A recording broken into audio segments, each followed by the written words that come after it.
Hello everybody, welcome back to my channel. Hopefully the lighting in here is not too harsh. Normally I film during the day so that I have some natural light coming from the windows that are right here. But it is like 8 o'clock, so it's a little bit dark. 8 o'clock at night, I'm sorry, not 8 o'clock in the morning. But so I just have some lights on, so hopefully it's not too dark. I wanted to do a little review of the Kat Von D Locket Foundation. I've been wearing it a few hours, like, I don't know. It did sink into my pores a little bit and like into my fine lines, but I found that these thicker foundations, excuse me if I can talk, that would be good. These thicker foundations do that to me. This is the first time I've used anything from Kat Von D, so, you know, her stuff's a little bit pricey, and I'm kind of cheap, but I'm going to be comparing it to my Milani 2-in-1. I really like this foundation. I haven't been going outside as much. This one's in 01 Creamy Vanilla. This is the lightest shade that they make.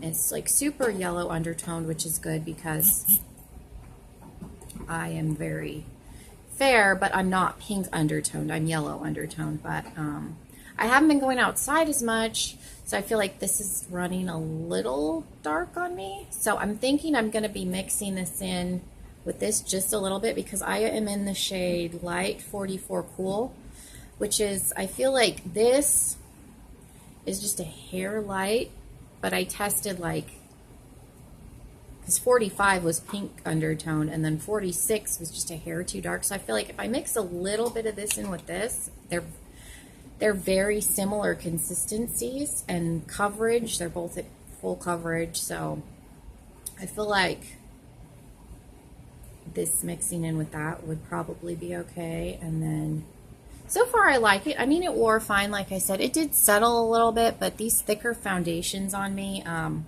32, so I have smile lines. I'm starting to get lines under my eyes. I don't have any deep wrinkles yet, but I do have lines. So these thicker foundations do settle on me a little bit in here. So I find that I have to bake under my eyes, and I have to bake here, you know, anywhere that there's going to be a line. And then I also bake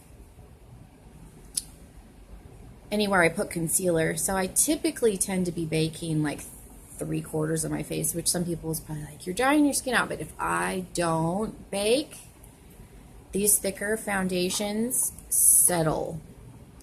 Any sort of concealer. I have tried tons of concealers. Concealers settle under my eyes, and it ends up looking like I have some deep wrinkles. So baking is really the only option. But yeah, it's very comparable to the Milani.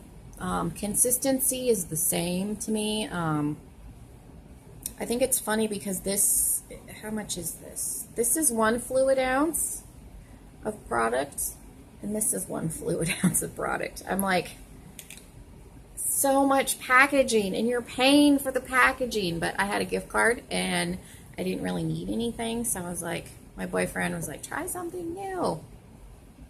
So I got an expensive foundation that I probably wouldn't have purchased, but I didn't have to pay for it. This technically was free, so. But I do like it. This settles a teensy bit more on me than this does if I was going to compare them side by side. But other than that, like I said, the coverage, very comparable. This is a full coverage foundation, and this is a full coverage. This says it's 24-hour wear. And this is a matte finish. This says medium to full coverage. I would say this is a full coverage, real easy, because it's supposed to be a 2-in-1 concealer foundation. It just says long wearing and water resistant sweat proof. This says transfer resistant. So yeah, very, very comparable. This is cheaper. This is, Milani is on the little bit higher end of drugstore, and this was a little bit of a drugstore splurge, I'm not going to lie, but this is probably one of my favorite foundations, hands down, and that's with it settling in my smile lines and under my eyes and pores and stuff, but I've learned to kind of work around it. But yeah, these are both good.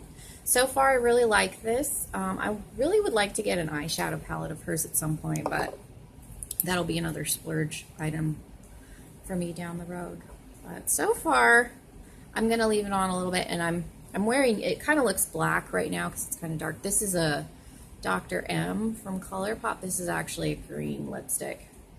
It was crumbling on me. I tried to wear it earlier today. I did this whole look around the green lipstick, and it crumbled off twice. So I scrapped it. I ended up wearing some different lipstick, and I don't have a ton of ColourPop liners, so I'm doing like a wear test right now to see if my lips are too dry. I don't know. I ended up using, this is Torres. Their liners are super creamy, to see if that makes a difference, because I'm hoping that, because I'd hate to not be able to wear this, and I'm thinking I'm going to have to do the same thing with the Black Friday from ColourPop.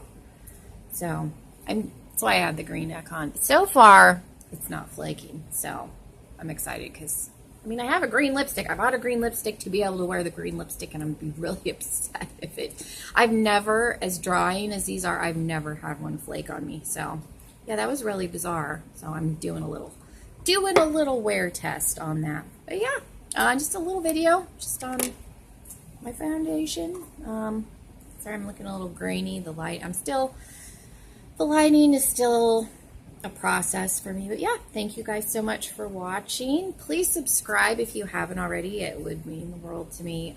Leave me a comment if you've had any issues with some of these ColourPop lipsticks. Like I said, I've never had one crumble, so it seems to be doing a lot better with the ColourPop lip liner. I had a lip liner underneath it, but it was kind of a drying lip liner. So yeah, leave me a comment if anybody has had issues with the darker matte shades crumbling. But yeah, thank you guys so much for watching.